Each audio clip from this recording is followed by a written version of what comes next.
예, 오늘 우리 성경 말씀 신명기 9장입니다. 신명기 9장 1절부터 우리 5절에 있는 말씀.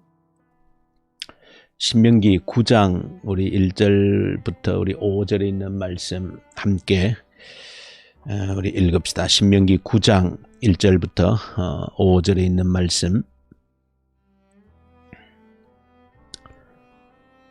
이스라엘아 들으라. 내가 오늘 요단을 건너 너보다 강대한 나라들로 들어가서 그것을 차지하리니 그 성읍들은 크고 성벽은 하늘에 닿았으며 크고 많은 백성은 내가 아는 아낙 자손이라.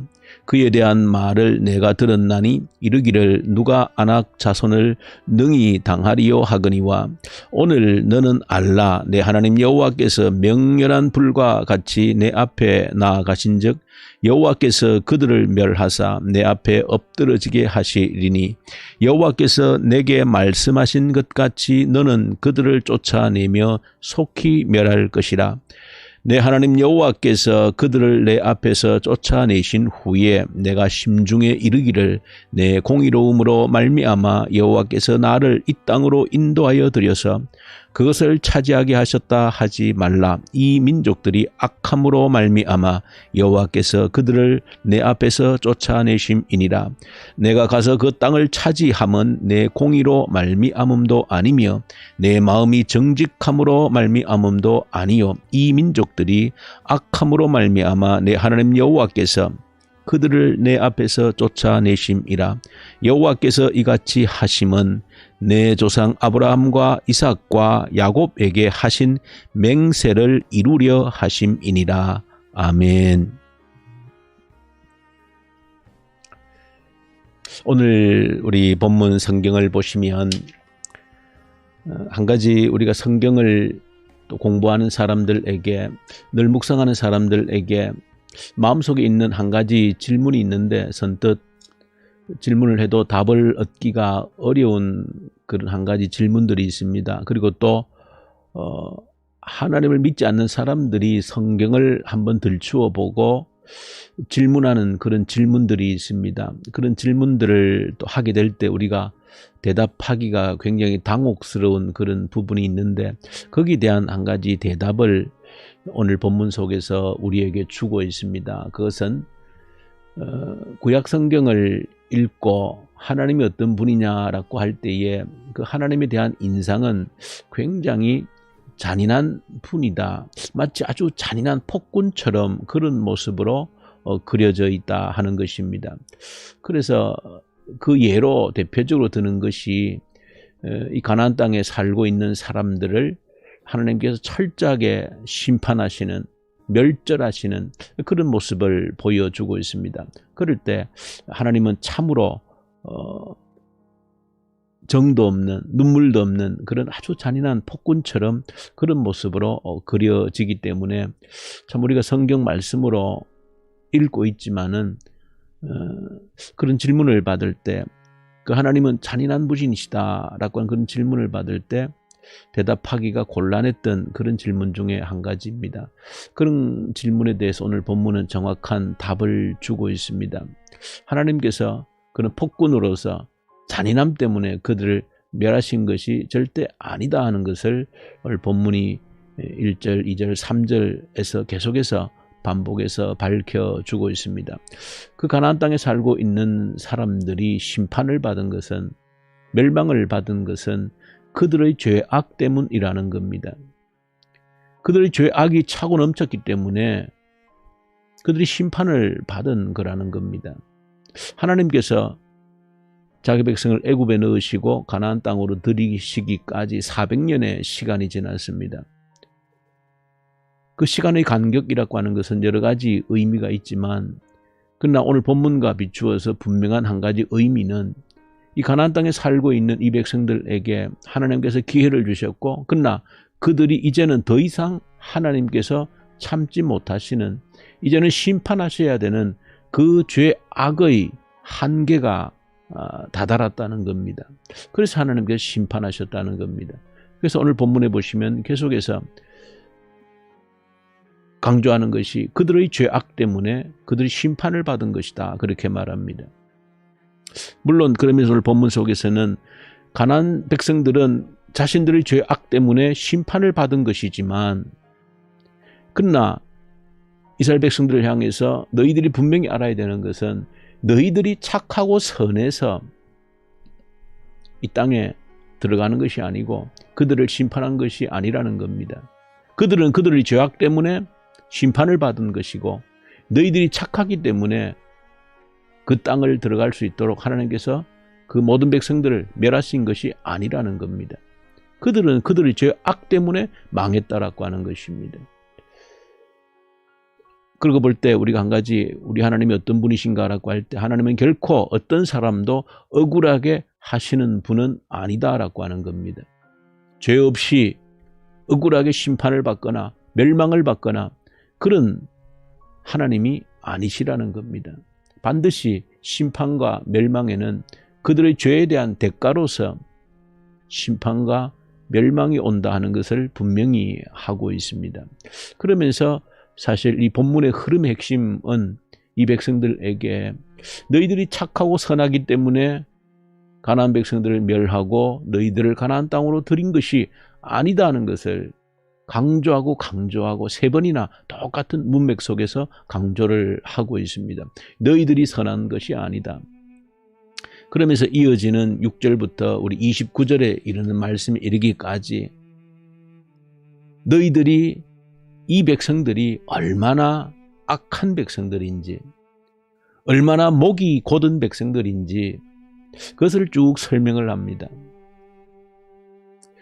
이 백성들의 그 악함 때문에, 목이 곧은 그 백성인 것 때문에 모세는 한번 40일 동안 금식 기도를 하면서 10계명을 하나님께로부터 받았는데, 이 백성들의 악함 때문에 또다시 한번 40일 동안 먹지도 마시지도 않고 하나님께 엎드려서 이 백성들을 용서해 주십시오, 이 백성들을 살려주십시오, 그런 간절한 기도를 드렸던, 왜? 하나님께서 이 백성들을 완전히 멸망시켜버리고 새로운 민족을 일으키겠다라고 하나님께서 모세에게 말씀을 하셨기 때문에 모세는 용서하시고 40일 동안을 금식하면서 용서해달라고 하는 그런 탄원을 하나님께 올려드리는 모습을 보여줍니다. 그래서 오늘 신명기 9장의 내용은 이 백성들이 그토록 목이 곧은 백성으로서 하나님께 선함이 없다는 겁니다. 그럼에도 불구하고 이들을 가나안 땅으로 인도하신다는 겁니다. 그 이유가 뭐냐라고 할 때 5절에 말씀을 주고 있습니다. 너희들이 그렇게 악한 백성임에도 불구하고, 선함이 없는 목이 곧은 백성임에도 불구하고 너희를 이 가나안 땅으로 인도하는 것은 한 가지 유일한 이유는 아브라함과 이삭과 야곱에게 맹세했던 그 약속, 언약 때문이라는 겁니다. 오늘 이 새벽에 저와 여러분들이 기억하고 함께 기도의 제목으로 붙들 것은 나의 하나님 어떤 하나님이신가? 언약의 하나님, 약속의 하나님이라는 겁니다. 약속하신 것을 반드시 지키시는 그 신실하신 하나님이시다. 이스라엘 백성들이 그렇게 목이 곧은 백성임에도 불구하고 그 가나안 땅으로 인도함을 받으셨던 유일한 이유는 하나님께서 하신 약속을 반드시 지키시는 분이시기 때문에, 그 신실하게 언약을 지키시는 하나님으로 인하여서 그들이 가나안 땅에 들어갈 수 있었다는 겁니다. 모세가 40일 동안 금식하면서 하나님께 간절히 기도할 때도 그 내용을 붙들고 있습니다. 하나님이 하셨던, 아브라함에게, 이삭에게, 야곱에게 하셨던 그 약속을 기억해 주십시오. 그렇게 하나님께 간절히 탄원을 드리고 있는, 그래서 결국은 용서를 하게 하시는 그런 모습을 보여주고 있습니다. 이런 말씀들을 생각해 보면 우리가 구원받고 이 자리에 앉아 있는 것은, 하나님 앞에 앉아 있는 것은 마찬가지로 우리의 선함이 있는 것이 아니고, 우리가 선한 일, 착한 일을 많이 해서가 아니고, 어쩌면 누군가 하나님께 기도함으로 인하여서 하나님 이 백성들을 살려달라고 하는 그 약속으로 인하여서 또 누군가 나를 위해서 기도했던 그 사람과 하나님의 그 약속에 의해서 나를 붙들고 있는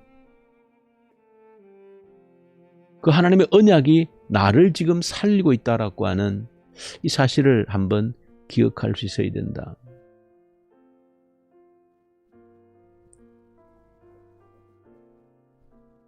하나님은 언약을 하시는 분이시고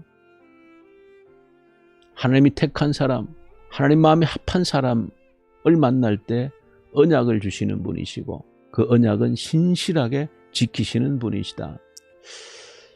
오늘 우리 고린도 후서 4장에 보시면 한 가지 큰 언약을, 약속을 만나게 되어집니다. 그 약속은 바울이 붙들었던 하나님의 언약이고 약속입니다. 그것은 죽으면 산다라고 하는 언약이고 약속입니다. 그것은 예수 그리스도의 삶을 통해서 주신 언약입니다.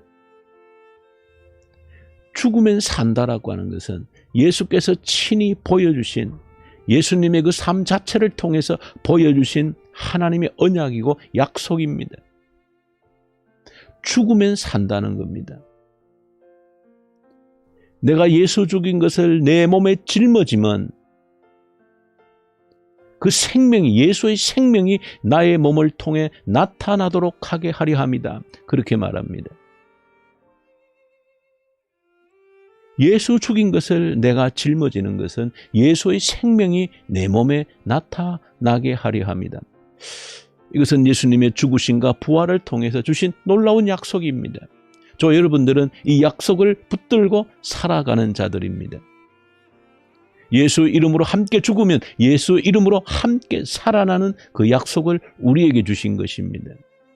그래서 예수 이름과 함께는 어디든지 죽는 자리를 마다하지 않는 겁니다. 왜? 예수와 함께 죽는 자리는 그 죽음이 다시 부활의 소망으로, 영원한 생명의 소망으로 나타난다라고 하는, 살아난다라고 하는 하나님의 약속이 있기 때문에 그렇습니다. 이것이 저와 여러분들이 붙들어야 될 가장 중요한, 하나님이 반드시 지키시는 언약입니다. 약속입니다.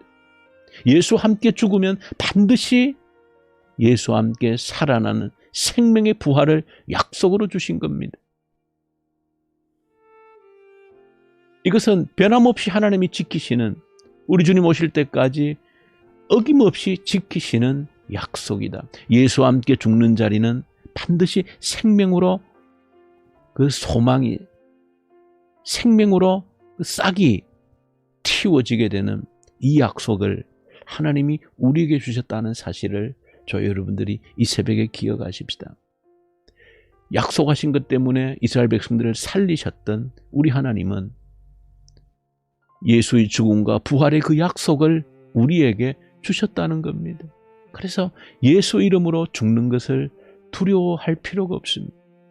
예수 때문에 낮은 자리로, 죽는 자리로 내려가는 것을 결코 두려워하거나 거부할 이유가 없다. 왜? 예수와 함께 죽는 그 자리가 예수와 함께 살아나는 생명의 부활로 새롭게 되어지는 그 현장이기 때문에 그렇다 하는 것을 저 여러분들이 기억하고, 이 예수의 죽음과 부활의 약속을 내 삶의 현장에서 어디서나 경험하는 하루가 되게 해 주십시오.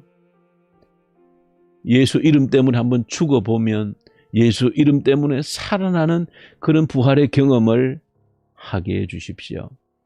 내 남은 생애를 이 약속을 붙들고 살아가게 해 주십시오.